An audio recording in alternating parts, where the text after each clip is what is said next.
Hello everybody and welcome back to another episode of Microsoft Flight Simulator, and today we are back with some very awesome flight simulation news, everything from new aircraft to new hardware to new features that are in current aircraft and more, so stick around. If you are interested in acquiring any of my Overkills tutorial guides for Microsoft Flight Simulator or simply interested in supporting the channel, please consider joining us on Patreon. Patreon subscribers level tier 2 and above have access to all of my guides as well as any future releases that come down the road. Patreon link can be found in the description below. Simulations, watch us as we fly.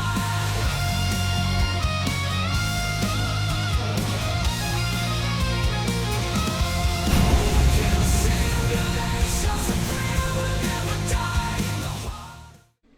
All right, guys, so let's get talking. And first off, we have the TFDI Designs MD-11 has finally released, and this is actually a pretty darn well modeled aircraft. There's quite a lot to expect from this aircraft. Now, I'm going to give you guys a heads up right now that the pricing comes in at right around $70 US for the base package. So stick around and find out what we're looking at here. So first off, initially the aircraft does come with the General Electric engine set with the Pratt & Whitney going to be a free update. Now, this aircraft, guys, is a McDonnell Douglas MD-11 Tri-Jet. So there's a lot of really cool things to expect from this type of aircraft. First off, for me, it's the cargo hauler. It's going to be a very nice addition to Microsoft Flight Simulator, is a nice addition to Microsoft Flight Simulator. And I'm going to be doing a full review of the aircraft and guide of the aircraft within the coming weeks here. I've got quite a lot that's stacked up here as far as the guides go. We have the 777 guide that will hopefully be releasing over the next couple of days. And then I've got the Duke, and then we will be working on the MD-11. So this aircraft, you can expect to feel a lot of differences, according to the developer, from any other aircraft, which is to be expected. My understanding was that Tri-Jet aircraft, now this is all hearsay from other pilots, documentaries, things like that I've done research on with the Tri-Jets. Tri-Jets in general are very, very different. They handle completely differently than any other aircraft that we're used to flying inside of the simulator. So the developers at TFDI Designs have stated that you are going to see and feel the differences in the aircraft, as well as feel the differences in engine types once the new engine type is released. So I'm super excited for this. Right now, we can choose both the passenger and cargo flights. Both variants are currently available as of right now. Now, we can expect a custom modeled flight models, hydraulics, electrical, and AFS systems, automatic flight service systems, if I remember correctly what the S stands for. Anyway, the onboard displays are modeled after the old CRTs, so you're not going to get that real crisp LED look to it. It's going to have that nostalgic. For those of you who don't know, a CRT screen is, if you guys have watched that movie Grown Ups and you see the little kid ask later on in the movie, what's this big thing on the back of the TV, where it shows the cone on the back? That's an old CRT TV. So we're going to get that nostalgic feel inside the cockpit, as well as just the overall performance of the aircraft itself. Textures included, both interior and exterior, are 4K, so you get that high definition in the textures. Jumping inside the cockpit, you guys can see here's some of the textures that we were talking about, and you can see again that nostalgic look. Notice that the screens don't look like what we would see, for example, in the fly-by-wire A320 or a Phoenix or the 777. They have sort of a dimmer look to them, not quite as crisp as what you would expect from LED, and that's because they're not. And I really like that was implemented. Just the FCP, the flight control panel, just looks completely different. If you look up here, that's such a completely different look than anything that we're expected, or we have been, I should say, seeing in a lot of the aircraft that have released in Microsoft Flight Simulator. Now, this aircraft, guys, also has a custom built FMC, so you guys should see it function as the real thing does. So that's really exciting as well, because it makes it far more easy, I should say, to learn and find resource material on these old aircraft when they are modeled identical to the real thing, especially when it comes down to the older aircraft. The newer ones are a little bit easier to navigate through, even if they're not one-to-one, simply because they tend to operate like, a counterpart aircraft of similar sorts. So this is a lot. Now, what we can expect here is the expansions for the aircraft For example, the extended simulation package will come out later in 2024. We'll cover that more once we get more information on what it's going to be. But for example, something that's going to be coming later on is partial circuit breaker functionality. But that will be a $10 purchase if you don't purchase it at the time that you purchase the aircraft. But again, the base pack, cargo or passenger version, you're looking at $69.99 US. So quite a bang out of that. So that's right up there with PMDG, but with TFDI designs, honestly, I have no problem believing that the quality of the aircraft is going to meet that same expectation. Their price point is usually right where it needs to be.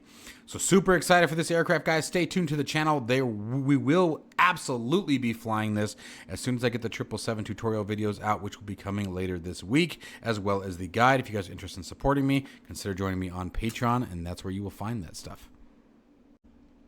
Now let's talk about Virpil and what Virpil is doing. As you guys know, Virpil has an expert series getting ready to release, but they've also gone back the other direction.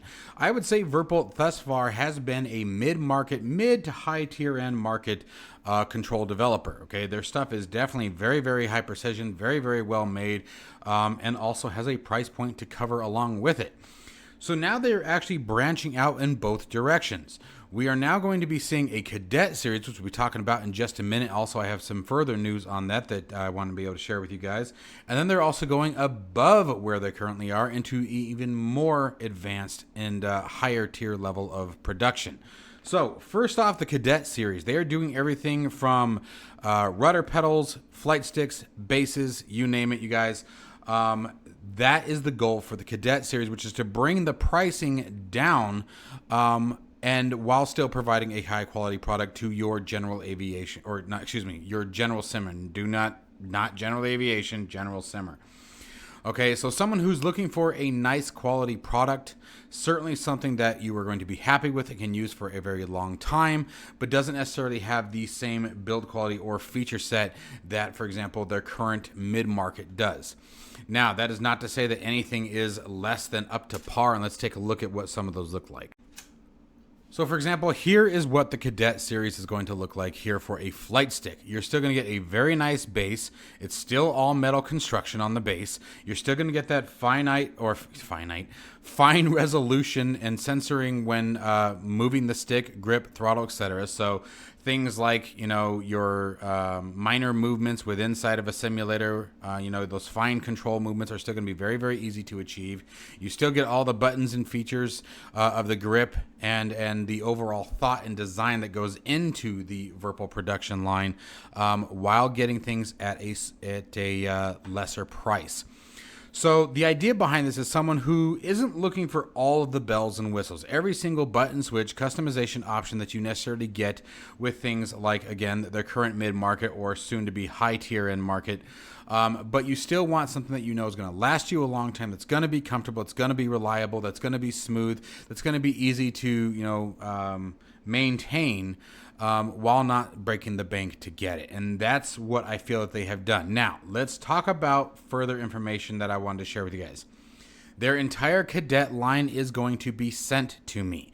I have been given the opportunity to do a full review of each one of these Cadet products.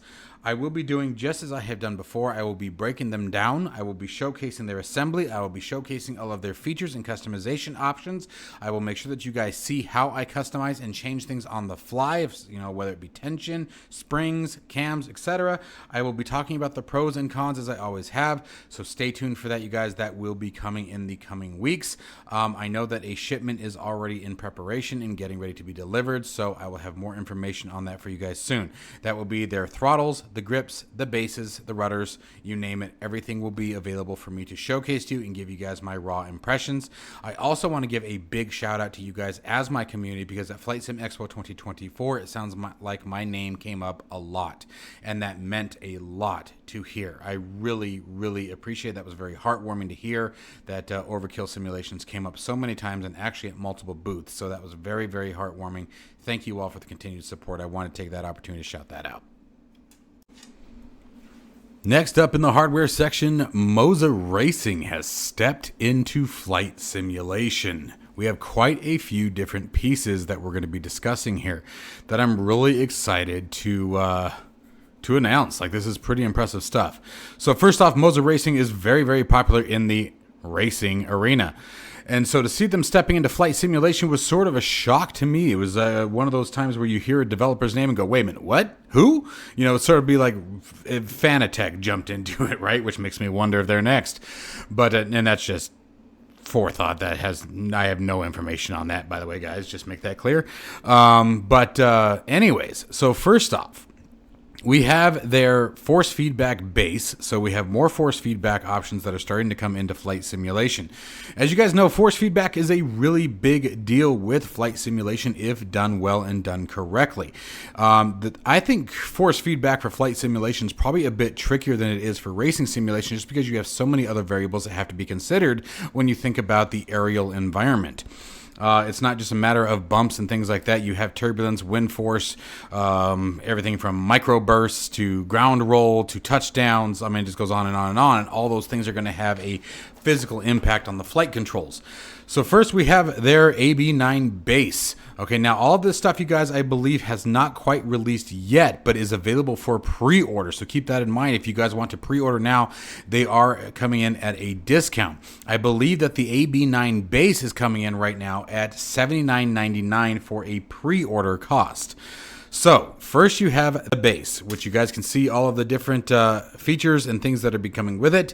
Moza, again, has very, very good quality building, or I should say very high standard building expectations for their environment and what they expect to put out to the public. So that's a pretty damn good price given what they normally produce. We have their grip coming in. First is the MH16 flight stick. Now you guys can see the similarity here. They sort of did something a little bit extra here, but that is very, very close. Before anyone says, by the way, I saw this on a previous video that, oh, they're just copying Thrustmaster. Guys, I want you guys to keep in mind that the Thrustmaster Warthog is a modeled stick one-to-one to the real A10C Thunderbolt 2, also known as the Warthog. It is also the same flight stick found in the F-16 Fighting Falcon, and no, we don't call it that, guys. It is the F-16 Viper, okay? The Fighting Falcon just does not sound okay, and let that combat begin in the comments below. Viper versus Fighting Falcon, what's your choice? Obviously, I'm Viper. Anyway, you guys can see that they've added a little bit extra to the left of the TMS, or target management switch, which is the little switch or hat switch to the left of the firing button or weapons release. So you got an extra hat there and what looks like maybe a toggle switch. I can't quite tell what that guy is there and what they're going for there. But the other really cool thing is that, again, you have the universal compatibility, which suggests that they are going to be doing multiple different types of bases. So we're going to be, it sounds like, maybe following along the lines of Virpil, VKB, you know, sort of going with multiple base options. We'll see what their production brings later on down the road. But again, this is going to be a very nice development. It looks very slick.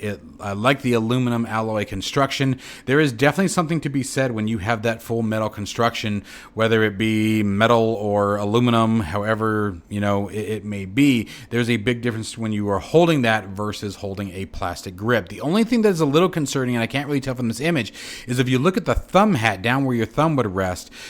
For me, I've got a big thumb. I've got a big hand. So it's a little concerning seeing the distance between that thumb hat and their little extra mount up there. But that could absolutely just be, you know, the angle of the picture. And there could be plenty of clearance there. I guess time will tell.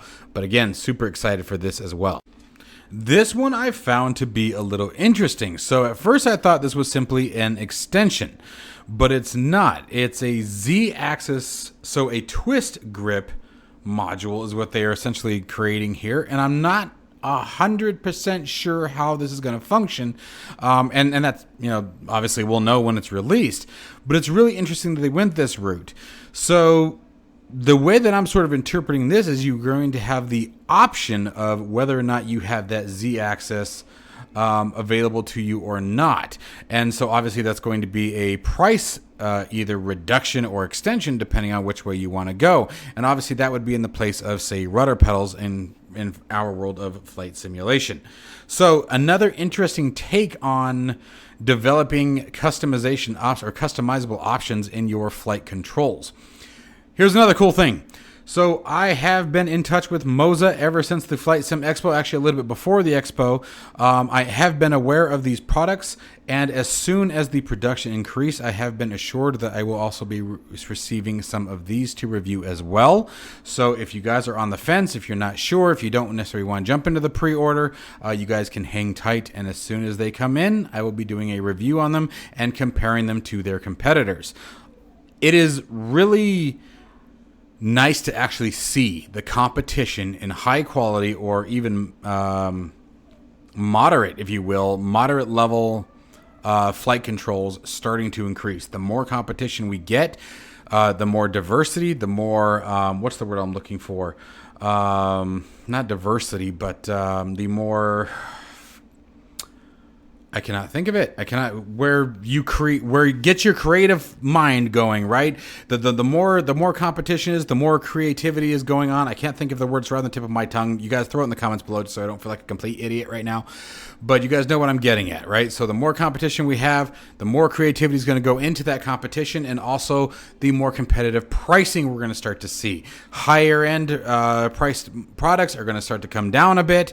Lower end products, maybe that weren't getting the recognition that they need, may come up a little bit. More features and quality and development is going to start to becoming more and more prevalent because you're going to have more competition. Well, if I push out a piece of junk, well, then they're just going to go to a different competitor, so that's going to increase the quality standards, right? Things are going to start to change, and we're really starting to see some pretty significant competition going on. Everything from, it sounds like Honeycomb is still in business, so we have Honeycomb, we have VKB, we have Virpil, we have Thrustmaster, we have Moza. Now in flight simulation, that's quite a lineup, and I'm pretty positive I'm missing them. We have FB Sim, who I'm going to be doing a review of their flight sticks here in just a couple of days, so stay tuned for that. There is a lot going on in flight simulation right now. I think this is a fantastic time. We have WinWing. There's another big one. I almost forgot about them. Gosh, how do you forget about WinWing and all of their general aviation, or not general aviation, their commercial lineup that is starting to come out. Everything from their Boeing to their Airbus set. Like, it is really getting intense, guys. So stay tuned for more on that. And finally, you guys, another update out of Fly-by-Wire. So Fly-by-Wire has released their performance calculator for everything from takeoff, top of descent, and landing for their Fly-by-Wire series of aircraft. I say their series of aircraft because, you guys, we also have new information. There was a 40-minute video that was showed at the Flight Sim Expo 2024 of the Fly-by-Wire A380 in action in a full flight. I cannot wait. It is on its way. But in the meantime, the performance calculator will give you guys the most detailed information that you can and most accurate takeoff information for the Fly-by-Wire A32NX. Now, for those of you who don't know, the Fly-by-Wire A32NX is probably not up to the standards that you would say, for example, the Phoenix A320 is, but it is definitely a very, very good, very high-quality aircraft that is completely free and a great place to start your A320 or Airbus journey. Almost all of the features are available in the aircraft. Everything from the flight modeling to the FMC or MCDU, however you want to call it, to the overhead panel, to environmental conditions. Even the printer works in the Fly-by-Wire A320. It is a really, really good aircraft. I have a full tutorial guide available on my Patreon site. I know I've brought that up 3 times, guys. It's not intentional. It just fits with the content. But if you guys are interested, the Phoenix, I would definitely say, is a much more high fidelity aircraft. It is much more study level than the A32NX is, but I think the Fly-by-Wire A320 is a great place to start your journey. If you are interested in joining the Airbus fleet, if you will, I would absolutely recommend the Fly-by-Wire A320. I own both the Phoenix and the A32NX, obviously, and I still enjoy flying the Fly-by-Wire very, very often. There are some differences as well between the Fly-by-Wire A320 and the Phoenix A320. Everything, some cockpit displays are a little bit different. There's a couple layout differences between the two aircraft, so it's not like if you buy one, then the other one is useless. It is absolutely not that case at all. I will say that it was much, much easier going from the Fly-by-Wire A320 to the Phoenix. Again, the Phoenix is definitely more advanced. It is a much more study-level aircraft, much more complete aircraft, but the Fly-by-Wire team, again, does this completely for free. So my hat will always be off to them. I will always give them their big shout-out and the praise, whereas earned, and they are constantly updating the aircraft, adding new features, refining the flight model. They've done a spectacular job, especially given the fact that this thing started out as simply in addition to the default A320 and then turned into an aircraft all on its own. You also have two different developments or two different stages that you can install. There's a development version as well as a release version. So if you don't want to deal with any bugs or things like that, the release version is certainly the way to go. And then finally, like I said, there is a 40-minute video available both on their site and on YouTube of the A380 in action. So if you guys are interested in checking that out, I highly recommend it. It looks absolutely phenomenal. Cannot wait to get my hands on that aircraft. Anyways, guys, that's going to wrap up news and updates for today. As always, stay safe and healthy. I hope you enjoyed the video. Be sure to hit that like and subscribe, and I'll see you in the next one.